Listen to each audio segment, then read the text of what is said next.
আমার বস একজন নাস্তিক। যদি এই প্রশ্নের উত্তর পান তবে হয়তো ইসলাম গ্রহণ করবেন। কেন কোরআনে এআই সম্পর্কে কিছু বলা হয়নি? কারণ এখন এআই খুব বিপজ্জনক হয়ে গেছে। আমি এআই সম্পর্কে জানতাম না। এআই এর কথা বলা হয়নি কেন? কোরআনে এটা কেন থাকা উচিত? এটি ঈশ্বরের পক্ষ থেকে নয়, তা প্রমাণ করার জন্য আপনাকে ভুল খুঁজে বের করতে হবে। আমার বস একজন নাস্তিক, সে কোনো ধর্ম মানে না, কিন্তু তিনি কিছু প্রশ্নগুলো আমাকে করেছেন। তিনি বলেছেন যদি এই প্রশ্নের উত্তর পান তবে হয়তো ইসলাম গ্রহণ করবেন। আমার বস বলেছেন কেন কোরআনে কৃত্রিম বুদ্ধিমত্তা, এআই এবং কম্পিউটার প্রযুক্তি সম্পর্কে কিছু বলা হয়নি? কারণ এখন এআই খুব বিপজ্জনক হয়ে গেছে। এটি অনেক কিছু করতে পারে, যে কোনো কিছু সিদ্ধান্তও নিতে পারে। আমার বস এই ব্যাপারে খুব কৌতূহলী। ধন্যবাদ। আপনার বসকে বলুন কোরআন কোনো সায়েন্সের বই নয়। SCIENCE। যদি কোরআন সায়েন্সের বই হতো তবে এটি বিশালাকারের হতো। এই যে ভবনটি দেখছেন, এর ভেতরে যত বই রাখা সম্ভব সব বই মিলেও এর সমান হতো না। যদি কোরআন বিজ্ঞানের বই হতো আর এতে সব বৈজ্ঞানিক তথ্য উল্লেখ করা থাকতো, তাহলে কোরআন এতটা বিশাল হয়ে যেত যে আপনি কোনোদিনও তা পড়ে শেষ করতে পারতেন না। কোরআন কোনো সায়েন্সের বই নয়। সায়েন্স, আপনি যদি জিজ্ঞাসা করেন কোরআনে কি লেখা আছে 2 আর 2 মিলে 4 হয়, না, কোরআন কোনো সায়েন্সের বই নয়, এটি নিদর্শনের বই। SIGNS। তাই আমাদের দেখতে হবে কোরআনে যা কিছু বলা হয়েছে তা যেন ভুল না হয়। যদি আপনি মনে করেন যে কোরআনের সব কিছুই উল্লেখ থাকা উচিত, তাহলে ভাবুন তো বিজ্ঞানে কত হাজার হাজার PhD আছে, doctor, engineer, heart specialist, brain specialist. এই সব কিছু যদি কোরআনে লেখা হতো আর আপনি তা পড়া শুরু করতেন, তাহলে আপনার পুরো জীবনেও তা শেষ করতে পারতেন না। ঠিক না বেঠিক? সুতরাং কোরআনে বিজ্ঞানের সবকিছু উল্লেখ নেই, দয়া করে ভুল বুঝবেন না। কিন্তু কোরআনে যা কিছু বলা হয়েছে তার কোনোটাই ভুল নয়।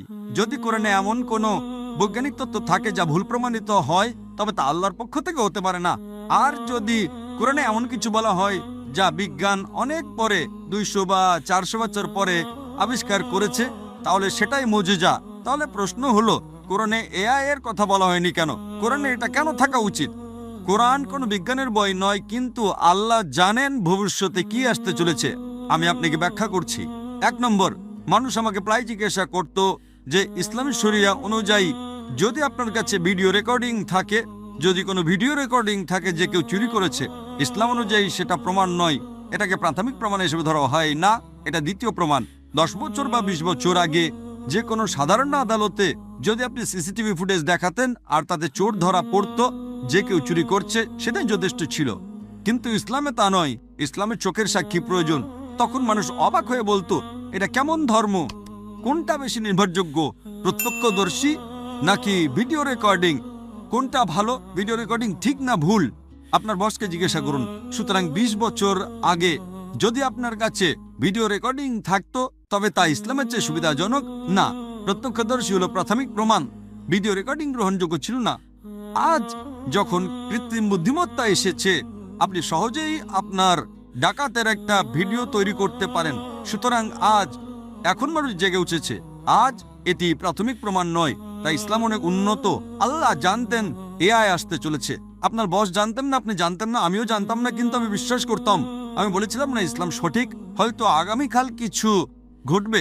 আমি এআই সম্পর্কে জানতাম না, কিন্তু 15 বছর আগে আমার উত্তর ছিল শরিয়া সঠিক।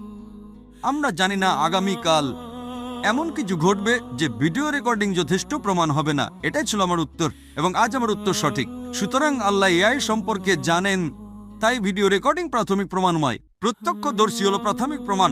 সুতরাং আল্লাহ এআই সম্পর্কে জানেন।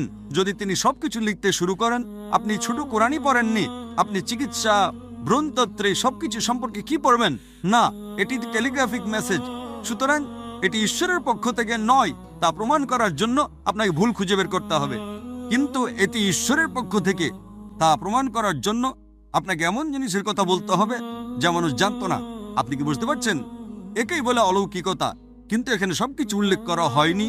আশা করি এটি উত্তরটি পেয়েছে।